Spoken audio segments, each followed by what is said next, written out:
Did you know that there's a herb known as fish mint that not only adds a unique flavor to dishes, but also has a fascinating history and a range of culinary and medicinal uses? Let's kick things off with an interesting fact.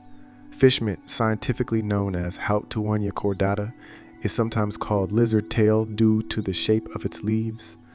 Its nickname reflects its distinctive appearance. Fish mint has a long history of use in traditional Asian medicine and cuisine. Native to Southeast Asia, it's been utilized for centuries for its medicinal properties. Its use in traditional medicine includes treating respiratory conditions and promoting overall wellness. Beyond its health benefits, fish mint has been embraced in the culinary traditions of countries like Vietnam, where it's a key ingredient in various dishes, especially salads and soups.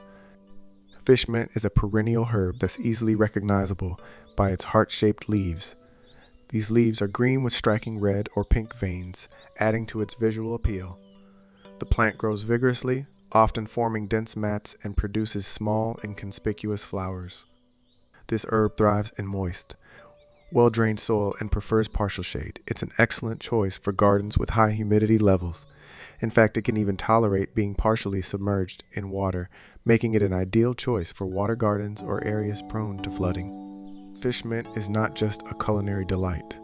It's also known for its ability to repel certain pests such as nematodes due to its aromatic compounds.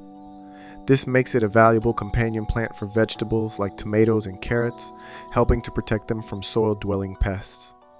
Fish mint's culinary uses are a highlight. Its leaves have a distinctive peppery and slightly fishy flavor. It's often used fresh in salads, spring rolls, and various Vietnamese dishes. The leaves can also be used to make a flavorful herbal tea. In traditional medicine, fish mint has been used to treat a range of ailments, from respiratory issues to gastrointestinal problems. Its potential health benefits are attributed to its antimicrobial and anti-inflammatory properties. However, it's essential to consult with a healthcare professional before using it for medicinal purposes. Happy gardening and cooking